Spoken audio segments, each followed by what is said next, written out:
चलिए स्टार्ट करते हैं अब। Circulation.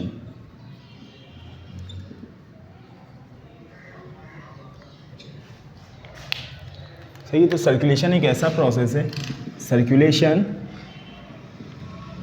Is a process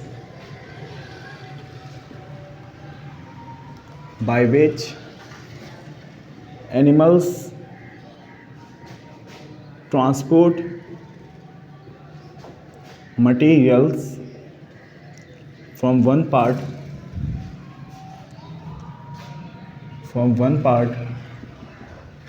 of the body to another part। तो सर्कुलेशन एक ऐसा प्रोसेस है जिसमें एनिमल्स ट्रांसपोर्ट करते हैं मटेरियल्स को एक पार्ट ऑफ द बॉडी से दूसरे पार्ट ऑफ द बॉडी में। जैसे मिसाल के तौर पे हमारी बॉडी में पिट्यूटरी ग्लैंड हार्मोन सिक्रीट करते हैं। वो हार्मोन्स जैसे एडीएच को पहुंचाना होता है किडनी तक, तो वो प्रोड्यूस होता है पिट्यूटरी ग्लैंड से, मगर वो पहुंचाना कहाँ होता है, उसको ट्रांसपोर्ट करना होता है किडनी की तरफ। तो उसके लिए हमें ज़रूरत पड़ेगी सर्कुलेटरी सिस्टम की, सही, सर्कुलेशन की ज़रूरत पड़ेगी। इसके अलावा यूरिया हमारा प्रोड्यूस होता है लिवर के अंदर, मगर उसको एक्सक्रीट करती है हमारी किडनीज़। तो इस तरह यूरिया को लिवर से किडनीज तक कौन ट्रांसपोर्ट करेगा, सर्कुलेटरी सिस्टम ट्रांसपोर्ट करेगा, सही है। इसके अलावा न्यूट्रिएंट्स एब्जॉर्ब होते हैं हमारे डाइजेस्टिव सिस्टम में, जीआईटी में, मगर न्यूट्रिएंट्स की ज़रूरत, ग्लूकोज की ज़रूरत, अमाइनो एसिड की ज़रूरत बॉडी के हर सेल को है। तो वो जो ट्रांसपोर्ट करेंगे उसके लिए हमें एक मैकेनिज्म चाहिए होगा, उस मैकेनिज्म को एक प्रोसेस चाहिए होगा, उस प्रोसेस को हम कहते हैं सर्कुलेशन, सही है। अच्छा, सर्कुलेशन दो टाइप्स का होता है। Circulation is of two types, open type circulatory system, open type circulatory system and closed type circulatory system। open type circulatory system and closed type circulatory system। open type circulatory system में क्या होता है, open type circulatory system में circulating fluid जिसको हम blood भी कह सकते हैं, is not confined within the blood vessels. जो हमारे पास सर्कुलेटिंग फ्लूइड है वो ब्लड वेसल्स के अंदर कन्फाइंड नहीं रहती हैं, रिस्ट्रिक्टेड नहीं रहती हैं ब्लड वेसल्स के अंदर, बल्कि एक ओपन स्पेस में लीक हो जाती हैं, जिसको हम कहते हैं हीमोसील। तो ये ओपन टाइप सर्कुलेटरी सिस्टम का हार्ट होता है, सही है। इससे एक ब्लड वेसल निकलती है और ये ब्लड वेसल ओपन हो जाती है एक कैविटी के अंदर, सही है। और फिर इस कैविटी के अंदर से दूसरी ब्लड वेसल क्या करती है, ब्लड को वापस ले जाती है हार्ट की तरफ, सही है। तो ये जो कैविटी है जहाँ पे ब्लड लीक हो रहा है, इस कैविटी को कहते हैं हीमोसील, सही। और यहाँ हीमोसील के अक्रॉस सेल्स होते हैं जो कि इस ब्लड के अंदर से न्यूट्रिएंट्स को एब्जॉर्ब कर लेते हैं और वेस्ट प्रोडक्ट को इसके अंदर रिलीज़ कर देते हैं। फिर ये ब्लड दोबारा चले जाता है हार्ट के अंदर, सही है। अच्छा, जबकि अगर हम क्लोज टाइप सर्कुलेटरी सिस्टम देखें तो in close type circulatory system blood या फिर circulating fluid is confined within the blood vessels, blood vessels के अंदर ब्लड कन्फाइंड रहता है, रिस्ट्रिक्टेड रहता है और उससे बाहर नहीं आता है, सही है। अच्छा, अब ये जो क्लोज टाइप सर्कुलेटरी सिस्टम ये दो तरह का होता है। एक होता है हमारे पास सिंगल सर्किट प्लेन और दूसरा होता है हमारे पास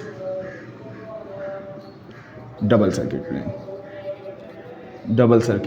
प्लेन।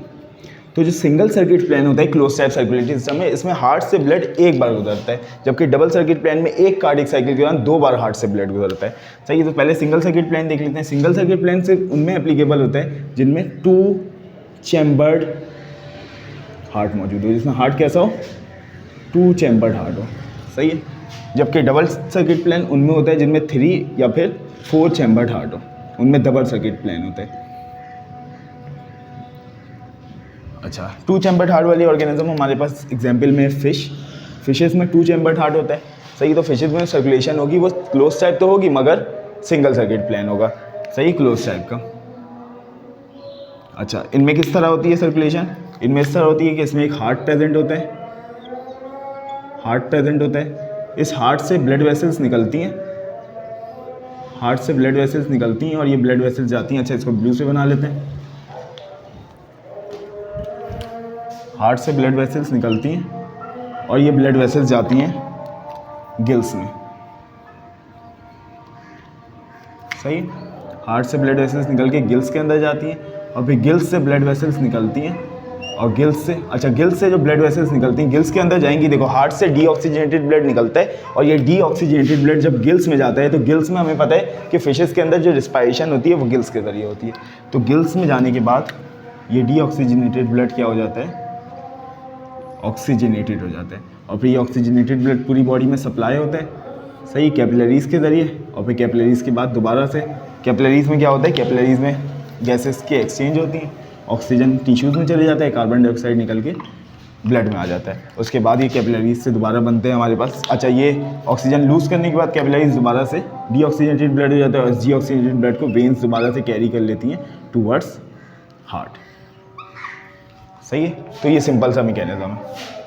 अब ये डीऑक्सीजनेटेड ब्लड जो हार्ट में गया ये जाएगा गिल्स के अंदर और गिल्स के अंदर ऑक्सीजनेशन होगी, ब्लड की रिस्पायरेशन होगी, गैसियस एक्सचेंज होगा और फिर उसके बाद गिल्स के बाद ब्लड ऑक्सीजनेटेड हो जाएगा और ऑक्सीजनेटेड ब्लड दोबारा से जाएगा बॉडी की तरफ और बॉडी में गैसियस एक्सचेंज होगा, ऑक्सीजन सेल्स ले लेंगे और कार्बन डाइऑक्साइड रिलीज कर देंगे इनटू ब्लड और उसके बाद ये ब्लड दोबारा से डीऑक्सीजनेटेड हो जाएगा। डीऑक्सीजनेटेड होने के बाद वेन्स दोबारा से कैरी कर लेंगे ब्लड को टूवर्ड्स हार्ट। तो इस पूरे कार्डियक साइकिल के दौरान हार्ट से ब्लड कितनी बार गुजरा, सिर्फ एक बार गुजरा। जबकि डबल सर्किट प्लान दो तरह का है, एक 4 चैम्बर्ड हार्ट में और एक 3 चैम्बर्ड हार्ट में होता है। 4 चैम्बर्ड हार्ट में जो डबल सर्किट प्लान फॉलो होता है फॉर 4 चैम्बर हार्ट, इसको हम कहते हैं कंप्लीट डबल सर्किट प्लान। जबकि 3 चैम्बर्ड हार्ट में होता है incomplete double circuit plan, incomplete double circuit plan.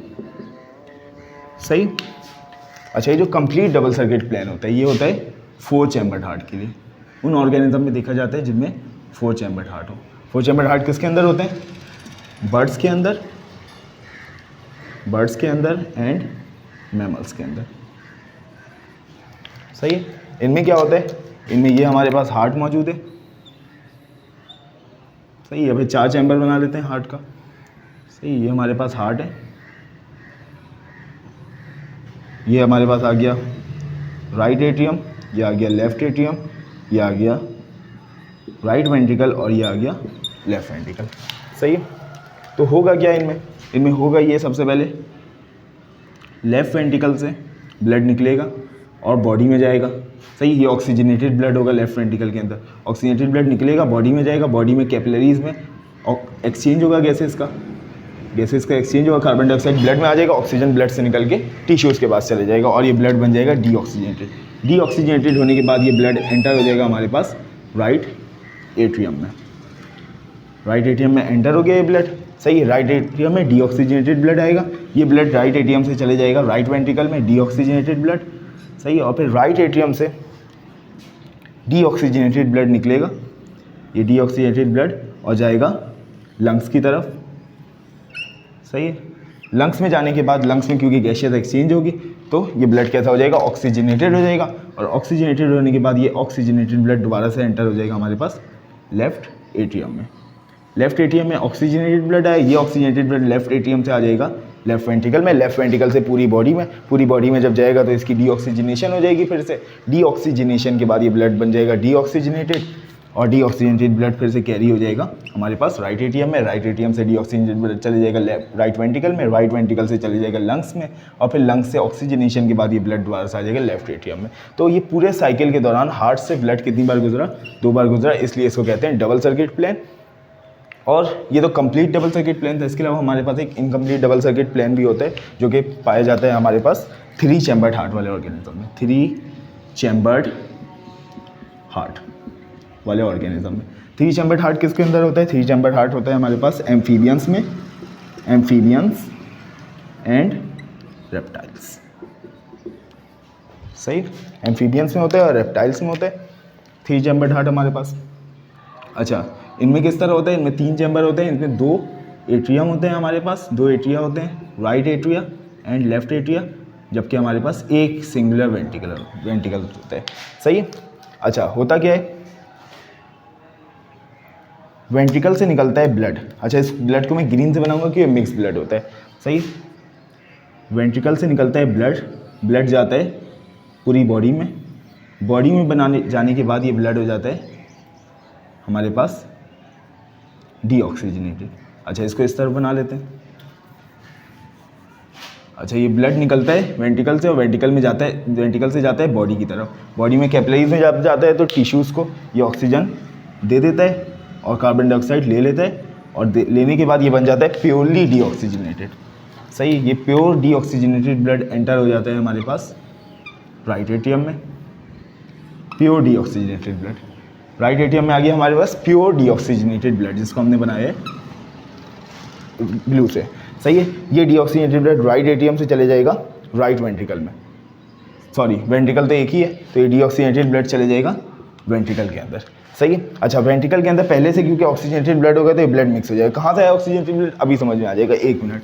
अच्छा, अब ये यहाँ से ब्लड निकलेगा वेंट्रिकल के अंदर से, वेंट्रिकल से के अंदर से ब्लड निकल के चले जाएगा लंग्स के अंदर, लंग्स के अंदर जाने के बाद ये ब्लड पूरा ऑक्सीजनेटेड हो जाएगा, ये ब्लड कम्प्लीटली ऑक्सीजनेटेड हो जाएगा और ऑक्सीजनेटेड होने के बाद आ जाएगा हमारे पास लेफ्ट एट्रियम में। तो अब देखो, वेंट्रिकल से ब्लड बॉडी में भी जा रहा है और लंग्स में भी जा रहा है। सही, इसको थोड़ी देर के लिए भूल जाते हैं। अभी ये देखते हैं कि लंग्स से ब्लड आ रहा है लेफ्ट एट्रियम में और बॉडी से ब्लड आ रहा है राइट एट्रियम में, यानी लेफ्ट एट्रियम में प्योरली ऑक्सीजनेटेड ब्लड आ रहा है क्योंकि लंग्स से आ रहा है, और राइट एट्रियम में प्योरली डीऑक्सीजनेटेड ब्लड आ रहा है क्योंकि ये बॉडी से आ रहा है। सही है। उसके बाद राइट एट्रियम में डीऑक्सीजनेटेड ब्लड, लेफ्ट एट्रियम में ऑक्सीजनेटेड ब्लड, ये वेंट्रिकल्स में आके क्या हो जाता है, मिक्स हो जाता है। और मिक्स होने के बाद अब जो पूरी बॉडी की तरफ ब्लड गया, इसमें मिक्स ब्लड है, यानी इसमें ऑक्सीजनेटेड ब्लड भी है और डीऑक्सीजनेटेड ब्लड भी है।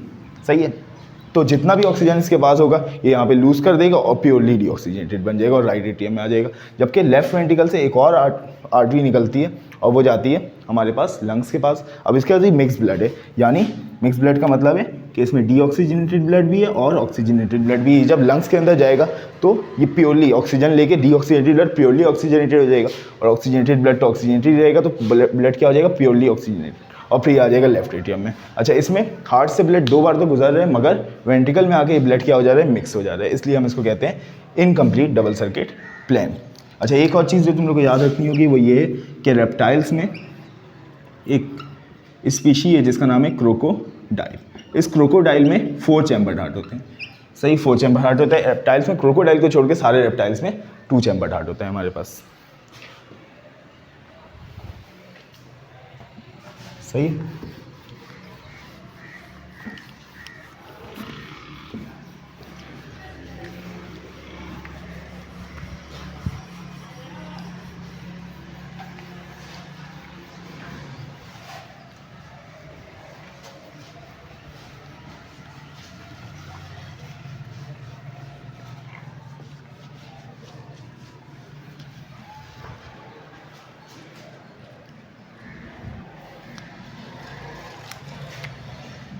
चलो अब देखते हैं components of circulatory system. Circulatory system के components, components of circulatory system. सही है। सर्कुलेटरी सिस्टम के 3 कंपोनेंट्स होते हैं। किसी भी सर्कुलेटरी सिस्टम को कंप्लीट करने के लिए उसमें 3 कंपोनेंट्स का होना ज़रूरी है। एक है पहला है सर्कुलेटिंग फ्लूइड, सर्कुलेटिंग फ्लूइड। दूसरा है वेसल्स और तीसरा है पंप। अरे सर्कुलेटिंग फ्लूइड हमारी बॉडी में ब्लड की फॉर्म में होता है, वेसल्स हमारी बॉडी में ब्लड वेसल्स की फॉर्म में होती हैं और पंप हमारी बॉडी में हार्ट की फॉर्म में होता है। सही है। अच्छा, ओपन टाइप सर्कुलेटरी सिस्टम हो या फिर क्लोज टाइप सर्कुलेटरी सिस्टम हो, इन 3 कंपोनेंट्स का होना लाजमी है। सही। जो क्लोज टाइप सर्कुलेटरी सिस्टम में भी होता है उसमें वेसल्स प्रेजेंट होती हैं, मगर ब्लड वेसल्स के अंदर कन्फाइंड नहीं रहता है बल्कि बाहर आ जाता है। सही। तो वेसल्स हर सर्कुलेटरी सिस्टम में होती हैं। अच्छा, इनमें सबसे पहले हम पढ़ लेते हैं हार्ट को, और हार्ट को भी कौन से, ह्यूमन हार्ट को, क्योंकि पीएमडीसी के सिलेबस में हमें सिर्फ पढ़ना है ह्यूमन हार्ट। सही है। ह्यूमन हार्ट पढ़ लेते हैं। अच्छा, ह्यूमन हार्ट को अगर हम देखें तो ह्यूमन हार्ट प्रेजेंट होता है हमारे पास चेस्ट कैविटी में, या फिर हम कह सकते हैं थोरेसिक कैविटी में। अच्छा, थोरेसिक कैविटी में भी ये प्रेजेंट होते हैं बिटवीन लंग्स के बीच में, और हमें पता है कि लंग्स के बीच में जो स्पेस होता है उस स्पेस को हम कहते हैं मीडिया स्टेनम। तो लंग्स के बीच में, दो लंग्स के बीच में जो स्पेस होता है उसको हम कहते हैं मीडियस्टिनम, और ये जो हमारा हार्ट है ये कहाँ प्रेजेंट होता है, मीडियस्टिनम में प्रेजेंट होता है। इसका मतलब दो लंग्स के बीच में प्रेजेंट होता है, सही है, बिटवीन टू लंग्स। इस तरह दो लंग्स होते हैं और यहाँ पे प्रेजेंट होता है हार्ट। और हमें ये भी पता है कि लेफ्ट लंग थोड़ा सा छोटा होता है राइट लंग से, इसलिए छोटा होता है ताकि ये हार्ट को एक्यूमुलेट कर सके, सही है। अच्छा, इसके अलावा अगर हम देखें कवरिंग ऑफ हार्ट को, कवरिंग ऑफ हार्ट, तो हमारा हार्ट प्रोटेक्टेड होता है एक मेम्ब्रेनस कवरिंग से जिसको हम कहते हैं पेरिकार्डियम। तो heart is covered with pericardium.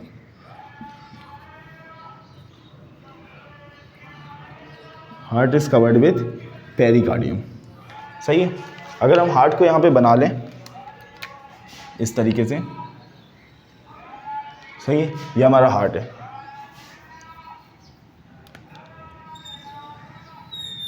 अगर हम हार्ट को इस तरह से बना लें तो हार्ट कवर्ड होता है एक मेम्ब्रेन से इस तरीके से। इस मेम्ब्रेन को हम कहते हैं,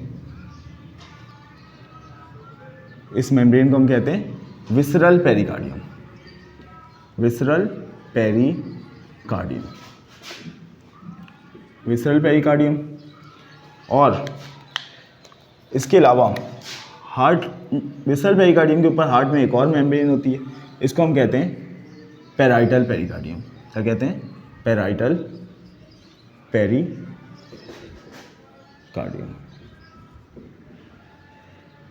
पैराइटल पेरिकार्डियम, सही है। और ये जो विसरल पेरिकार्डियम है और जो पैराइटल पेरिकार्डियम है, ये दोनों मिलके एक फ्लूइड सिक्रीट करते हैं जो कि प्रेजेंट होता है हमारे पास in between the visceral pericardium and parietal pericardium. इस विसरल पेरिकार्डियम और पैराइटल पेरिकार्डियम के दरमियान जो स्पेस है इसको बोलते हैं pericardial, pericardial space.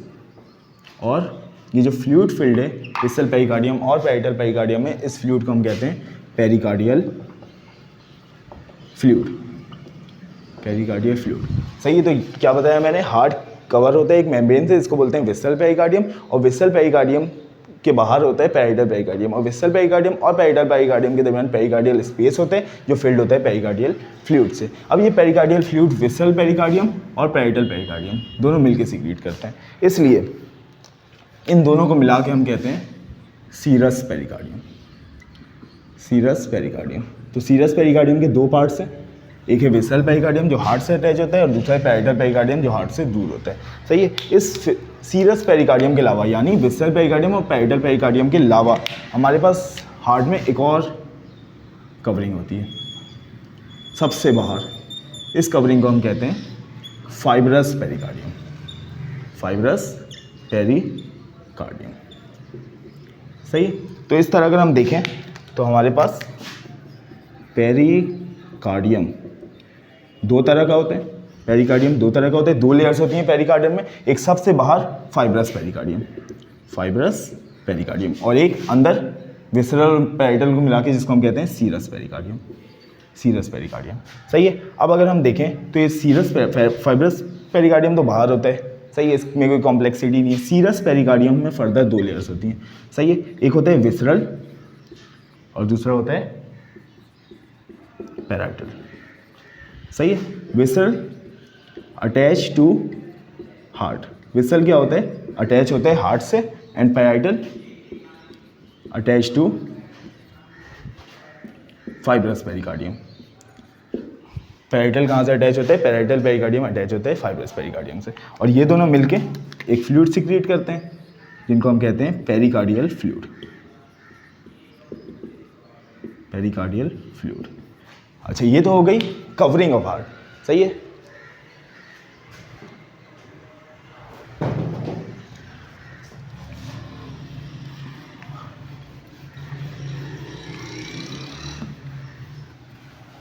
Covering of heart के अलावा हमें यहाँ पे पढ़ना है wall of heart, wall of heart. अगर हम वॉल ऑफ हार्ट की बात करें, ये जो हार्ट है इसके वॉल की बात करें तो इसके वॉल में तीन लेयर्स होती हैं, सही है। सबसे अंदर एक लेयर होती है जो मैं ग्रीन से बना रहा हूँ, ये सबसे अंदर लेयर होती है, इस लेयर को हम कहते हैं एंडोकार्डियम। एंडोकार्डियम सही, सबसे अंदर वाली लेयर, इनर मोस्ट लेयर। उसके बाद एंडोकार्डियम से बाहर जो लेयर होती है वो होती है मसल से बनी हुई लेयर। एंडोकार्डियम से बाहर होती है एक मसल से बनी हुई लेयर, सही है। इस मसल से बनी हुई लेयर को हम कहते हैं मायोकार्डियम। मायोकार्डियम। और मायोकार्डियम में कौन से मसल्स होते हैं? मायोकार्डियम में होते हैं हमारे पास कार्डियक मसल, कार्डियक मसल्स, सही है। और सबसे बाहर जो लेयर होती है, सबसे बाहर जो लेयर होती है, इसको मैं ग्रीन से बना देता हूँ, ये सबसे बाहर जो लेयर है हार्ट, इसको हम कहते हैं एपिकार्डियम। सबसे बाहर जो लेयर होती है। और ये एपिकार्डियम, ये जो एपिकार्डियम है, जो सबसे बाहर जो लेयर मैंने बनाई है, जो एपिकार्डियम है, it is the visceral layer of serous pericardium. क्या मतलब? मतलब ये कि हमने अभी हार्ट की कवरिंग को हमने देखा था। तो हार्ट की कवरिंग में अगर हम इस रेड वाली कवरिंग को देखें, जिसको हमने कहा था विसरल पेरिकार्डियम, ये विसरल पेरिकार्डियम हार्ट से इतना अटैच होता है, इतना अटैच होता है कि इसको सेपरेट करना पॉसिबल नहीं होता है। और क्योंकि इसको सेपरेट करना पॉसिबल नहीं होता है, तो हम इसको हार्ट की वॉल ही कंसिडर कर लेते हैं, दिस विसरल पेरिकार्डियम, सही है। Visceral layer of serous pericardium, सही है। तो एंडोकार्डियम, मायोकार्डियम और एपिकार्डियम जो कि बना होता है visceral layer of serous pericardium से, सही है, आउटर मोस्ट लेयर, ठीक है। वॉल ऑफ हार्ट हो गया। अब देख लेते हैं overall structure of human heart.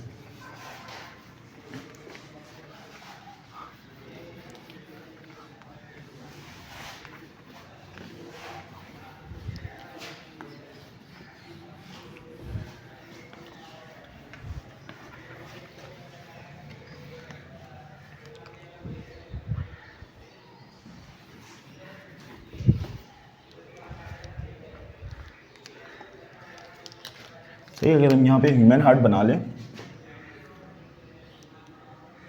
इस तरीके से,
सही है। तो ये है स्ट्रक्चर ऑफ ह्यूमन हार्ट, सही है। ह्यूमन हार्ट में देखें हम, तो ये रहा हमारे पास राइट एट्रियम, और ये रहा हमारे पास राइट वेंट्रिकल, ये रहा हमारे पास लेफ्ट एट्रियम, और ये रहा हमारे पास लेफ्ट वेंट्रिकल, सही है।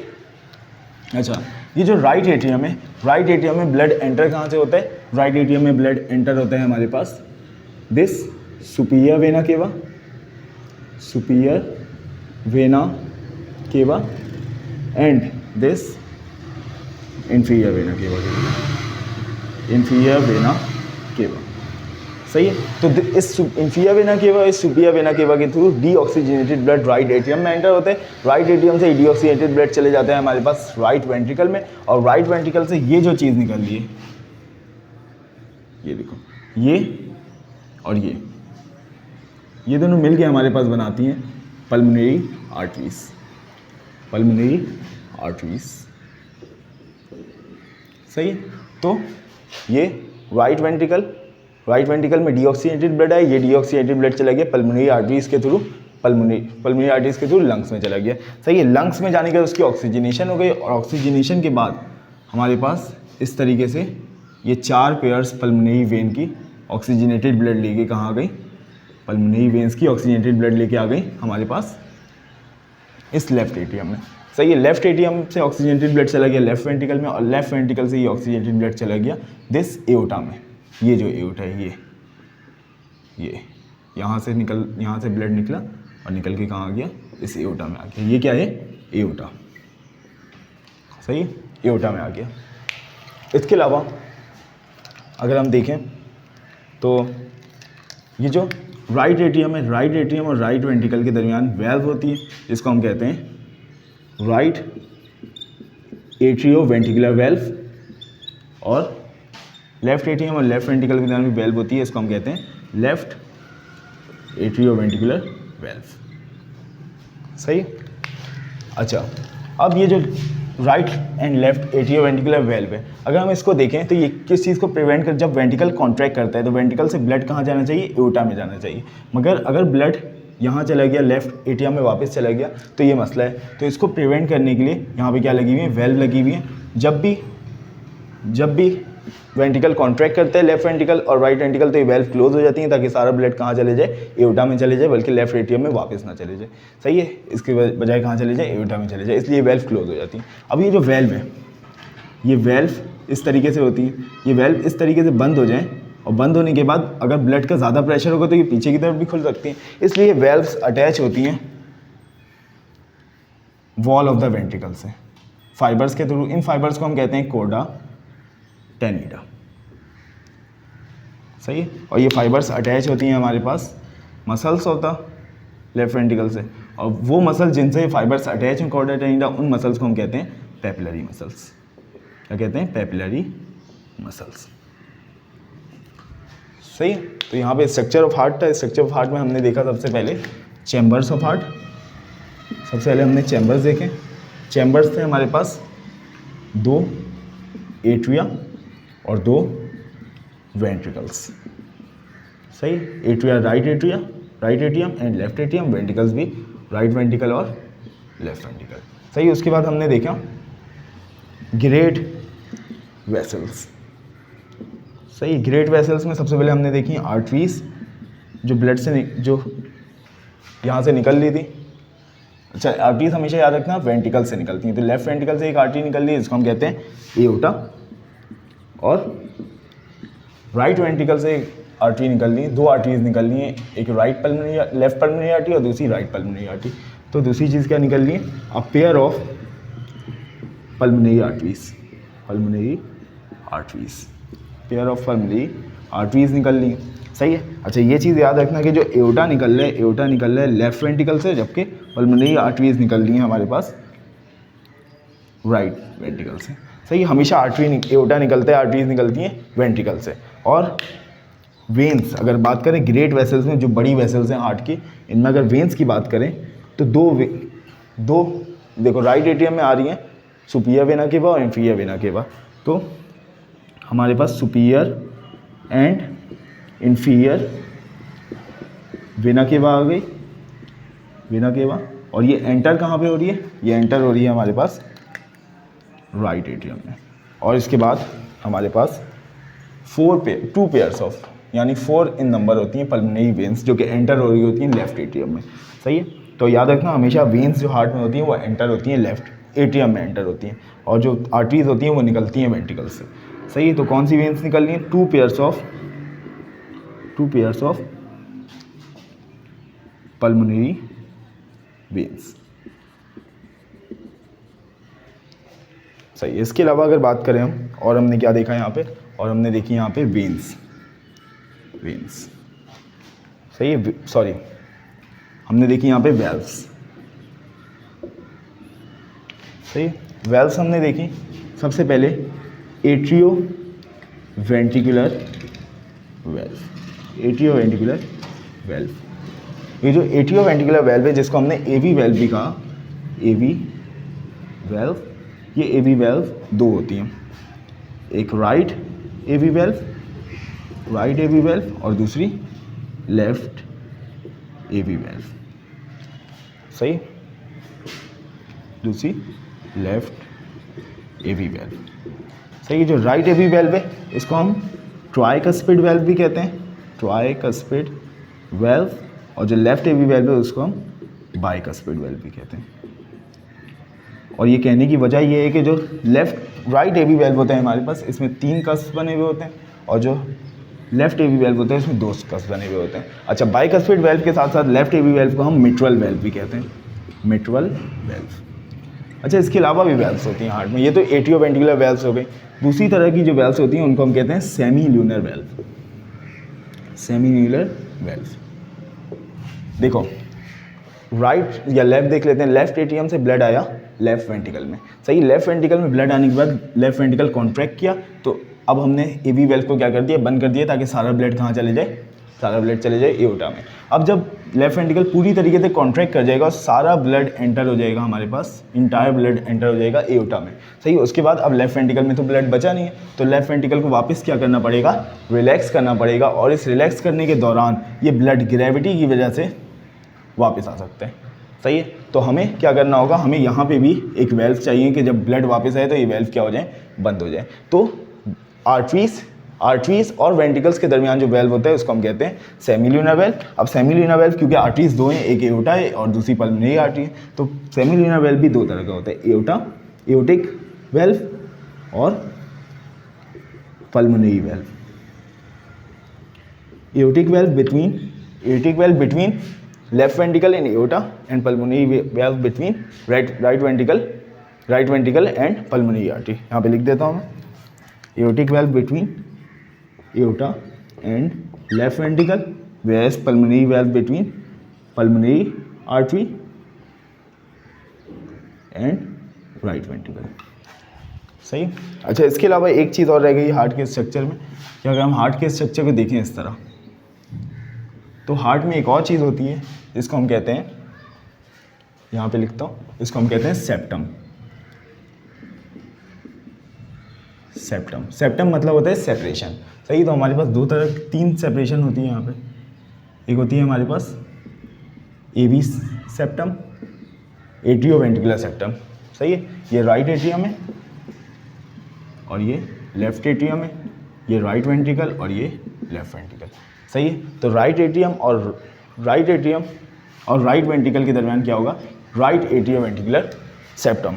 ये देखो, ये जो सेपरेशन है between right atrium and right ventricle, इसको बोलेंगे राइट एवी सेप्टम, और जो लेफ्ट एट्रियम और लेफ्ट वेंट्रिकल के दरमियान सेपरेशन है इसको बोलेंगे लेफ्ट एवी सेप्टम। तो एवी सेप्टम भी 2 तरह का होता है, एक राइट एवी सेप्टम और एक लेफ्ट एवी सेप्टम, सही। अच्छा, इसके अलावा हमारे पास दूसरे तरह का जो सेप्टम होता है वो होता है बिटवीन राइट एट्रिया और लेफ्ट एट्रिया के दरमियान, और राइट वेंट्रिकल और लेफ्ट वेंट्रिकल दरमियान। अच्छा, राइट एट्रियम और लेफ्ट एट्रियम के दरमियान जो सेप्टम होता है उसको बोलते हैं इंटर एट्रियल सेप्टम, क्योंकि 2 एट्रिया के दरमियान है, इंटर एट्रियल सेप्टम। और हमारे पास जो लेफ्ट वेंट्रिकल और राइट वेंट्रिकल के दरमियान जो सेपरेशन होती है इसको बोलते हैं हम inter ventricular septum, inter ventricular septum, सही। तो सेप्टम हमारे पास 3 तरह के होते हैं, 3 तरह के हो गए सेप्टम। एक वो जो एट्रिया और वेंट्रिकल के दरमियान हो उसको हम कहते हैं एट्रियोवेंट्रिकुलर सेप्टम।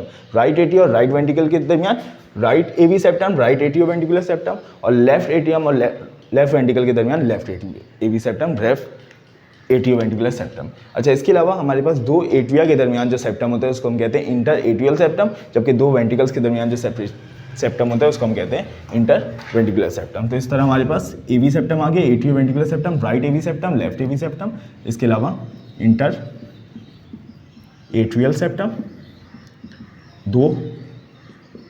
दो एट्रिया के दरमियान, और इंटर वेंट्रिकुलर सेप्टम 2 वेंट्रिकल्स के दरमियान, सही।